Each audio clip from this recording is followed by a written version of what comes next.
Então vamos lá, pergunta na tela. A pergunta de hoje é a seguinte: eu sempre achei que a palavra todos e todas fosse usada para representar 100% de alguma coisa. Mas no culto desse último domingo, meu pastor disse que não é bem assim. Porém, como terminou a pregação bem nessa parte, fiquei sem entender bem. Pode me ajudar a entender na Bíblia se essa informação está correta? Muito obrigado, querida irmã. Essa dúvida é interessante. Muita gente tem lido na Bíblia a palavra tudo, toda, todos e feito algumas heresias, alguns erros graves de interpretação. Então é muito importante a gente entender esse tema.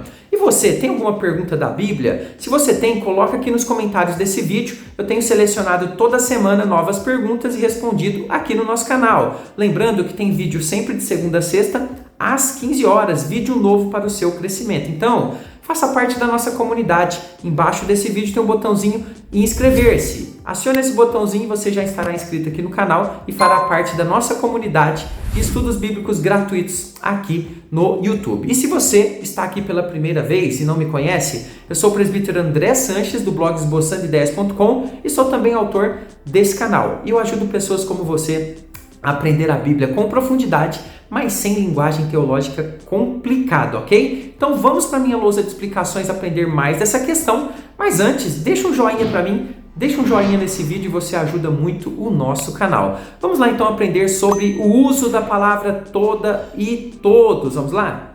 Então vamos lá, hoje eu começo com um desafio para você. Veja se você sabe a resposta da pergunta que eu vou fazer a seguir.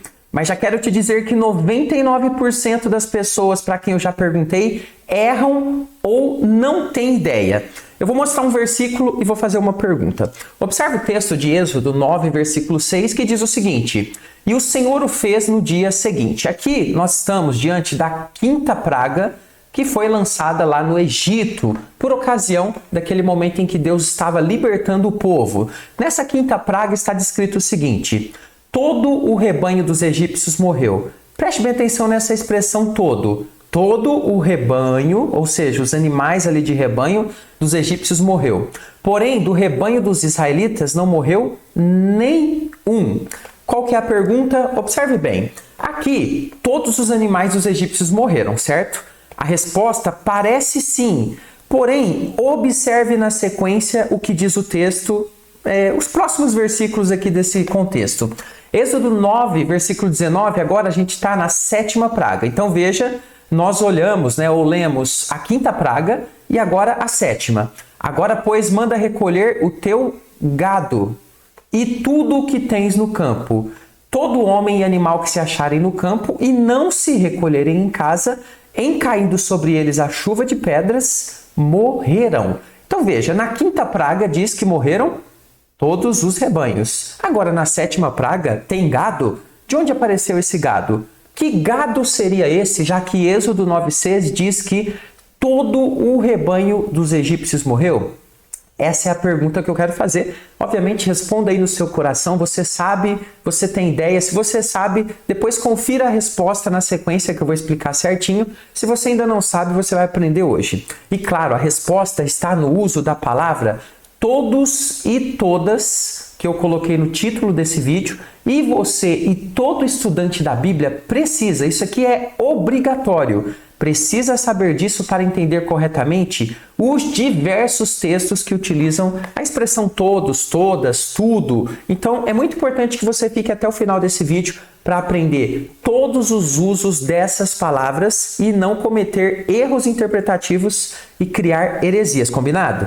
A primeira coisa que nós vamos aprender é a respeito de sempre ler o contexto antes de dar uma significação para a palavra toda, toda e tudo. Eu vou explicar isso em detalhes e já vou explicar o primeiro uso dessa palavra dentro da Bíblia. Mas antes, um recado rápido: estão abertas as vagas aqui, as inscrições para o nosso curso Conheça sua Bíblia de Capa a Capa. É só clicar no primeiro comentário que está abaixo do vídeo, vai abrir a área de comentários, primeiro comentário fixado, tem um link para você acessar a nossa página. Conheça esse trabalho, que são aulas em vídeo, Muitos alunos entrando, está sendo muito gostoso. Eu espero por você para aprofundar ainda mais os estudos. Bom, então o texto que nós lemos lá no início, Êxodo 9:6, ele explica que todo o rebanho dos egípcios morreu. E quando a pessoa, o estudante da Bíblia, ele para aqui para fazer a sua interpretação, ele erra quando ele pensa que 100% desses rebanhos tenham morrido nesse momento.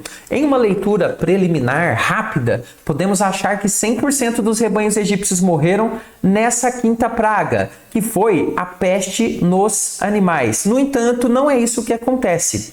Nesse texto especificamente, a frase todo o rebanho está se referindo ao rebanho que estava no campo. Então a primeira coisa que você e eu precisamos aprender é que o contexto ele vai qualificar a palavra. Ele vai explicar sobre o que está se referindo, qual rebanho está se referindo. Observe alguns versículos antes ali do texto de Êxodo que nós lemos. Versículo 3 do capítulo 9. Eis que a mão do Senhor será sobre o teu rebanho. Então aqui Deus está anunciando a praga ali para o faraó.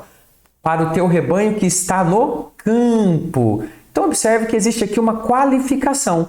A mão do Senhor vai acabar com os rebanhos que estão no campo. Sobre os cavalos, sobre os jumentos, sobre os camelos, sobre o gado e sobre as ovelhas com pestilência gravíssima. Ou seja, todo tipo de rebanho que está no campo. Então fica claro aqui no contexto que muitos animais não estavam nos campos. E aí a gente não sabe o motivo. Será que muita gente teve medo dessa praga e guardou os animais? Será que uma parte dos animais apenas estavam no campo naquele momento porque Deus queria que sobrasse alguns para que as outras pragas viessem? São perguntas que a gente pode fazer para o texto. O que sabemos é que vários animais foram salvos dessa praga porque não estavam no campo. Então, aqui a palavra todo que é utilizada ali, ela é qualificada pelo contexto. Então, todo ali não significa 100% de todos os animais do Egito, mas significa 100%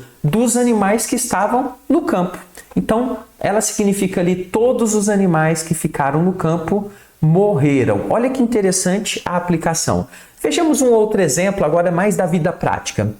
Digamos que você está fazendo aniversário e alguém te pergunta, quem vai vir na sua festa? Você fala, olha, eu convidei todo mundo, né? Mas todo mundo aqui significa então que você convidou todos os habitantes do planeta Terra para a sua festa?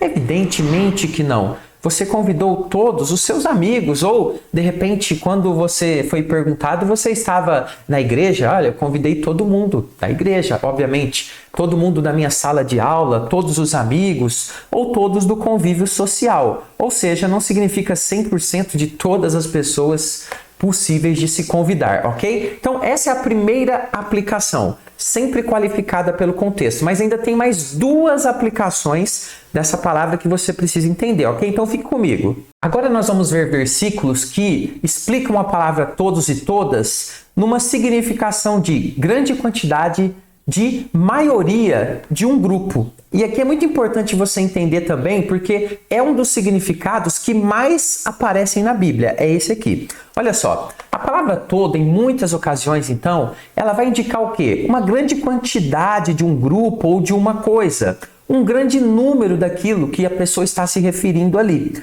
Ou seja, olha só nesse salmo, que interessante o uso da palavra todo. Salmo 116, versículo 18.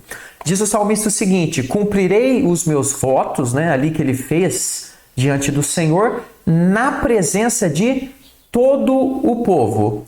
Qual que é a pergunta que nós fazemos para esse texto aqui? Preste bem atenção nesse trecho. Na presença de todo o seu povo. Seria possível o salmista cumprir o seu voto diante de 100% de todo o povo de Deus? Todo o povo de Deus estar presente no momento em que ele cumpre esses votos? Certamente que não. Vamos imaginar uma população, quem está doente, estaria em casa, não poderia comparecer a alguma festividade ou algum evento, ou os bebês, ou as mães que acabaram de ter bebês. Enfim, a gente tem uma série de pessoas que não compareceriam. Então nós temos aqui a palavra sendo usada para indicar que o salmista cumprirá os seus votos como de forma pública. Esse é o foco aqui do verso. Ou seja, na presença de uma grande quantidade de pessoas do povo de Deus, o que validaria o seu voto, pois essa foi a promessa que ele faz ali ao Senhor. Então observe que a palavra todo aqui é utilizada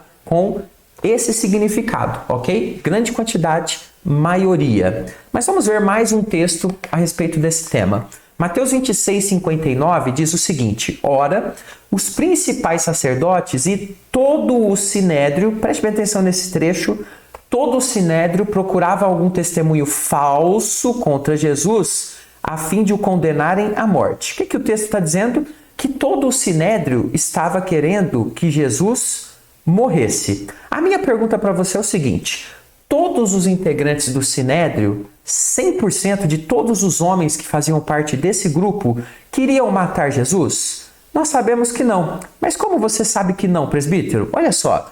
Veja, por exemplo, Nicodemos. Fazia parte do sinédrio, mas foi um dos que quis conversar com Jesus Cristo e depois, inclusive, a Bíblia vai mostrar pra gente que ele contribuiu com especiarias para o embalsamamento do corpo de Jesus Cristo, conforme está em João 19, de 39 a 42. Então, esse membro do sinédrio aqui, ele não queria a morte de Jesus Cristo. O contexto mostra isso. Então, veja que não era 100%. Mas será que tinha mais algum?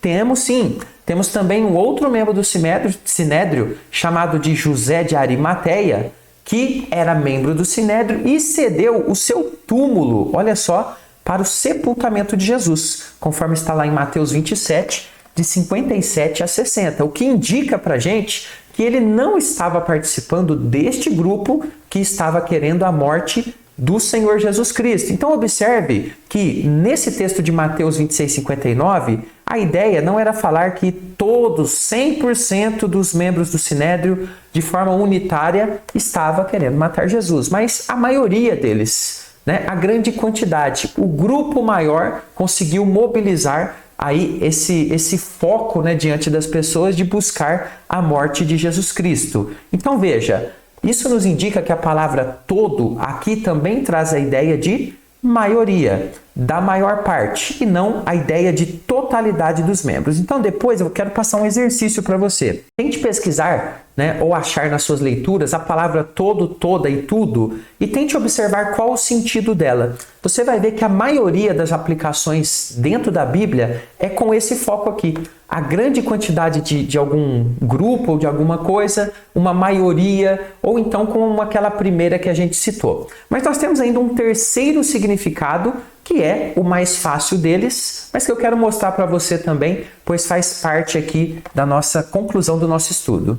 E claro, não podemos deixar então esse último significado, o significado de 100%, né, que é um dos mais fáceis de entender, mas que você viu aí que você tem que tomar cuidado para concluir que é esse significado. Então veja, feita todas essas considerações, essas observações, agora é importante pontuar que todas e todos e tudo também pode significar 100% de algo dentro da Bíblia, e eu quero mostrar aqui uns dois exemplos para você, mas vamos primeiro a esse exemplo muito interessante que está lá em João, capítulo 3, versículo 16, texto muito conhecido de todos os irmãos. Porque Deus amou o mundo de tal maneira que deu o seu Filho unigênito para que todo o que nele crê não pereça, mas tenha vida eterna. Agora a pergunta que a gente faz para o texto é qual?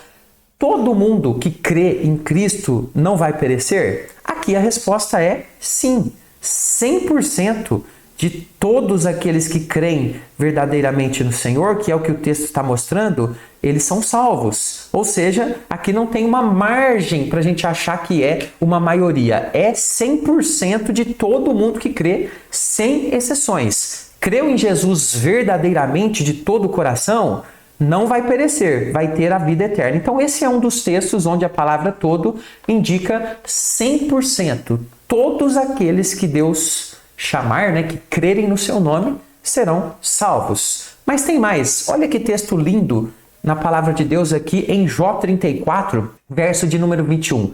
Os olhos de Deus estão sobre os caminhos do homem, ou seja, está falando aqui das atitudes, do andar, das práticas que o ser humano tem, e diz o texto que vem todos os seus passos. Qual que é a pergunta que a gente faz para o texto aqui? Deus, de fato, ele consegue ver 100% de todos os nossos passos, de tudo que a gente faz? A resposta é sim. Então aqui a gente tem a palavra todo com o significado de 100%, de tudo. Deus realmente sabe sim todos os caminhos. Então a gente tem um sentido aqui de totalidade. Bom, você aprendeu agora então todos os principais significados aqui da palavra todo, todas e tudo, e agora você está mais qualificado para entender dentro do texto a aplicação dessas palavras. E uma última dica, sempre leia o contexto, ele vai te ajudar muito a fazer a qualificação do significado dessa palavra. E agora, para a gente estudar um pouquinho mais, tem esse texto aqui, ou melhor, esse vídeo que eu fiz, que eu escrevi para vocês. Crente, você precisa sofrer e Deus quer isso. Como assim, presbítero? Eu vou te explicar tudo na Bíblia a respeito dessa questão de sofrimento e por que a gente precisa sofrer. Dê um play nesse vídeo, aprenda mais da palavra de Deus. Até o próximo, fica com Jesus.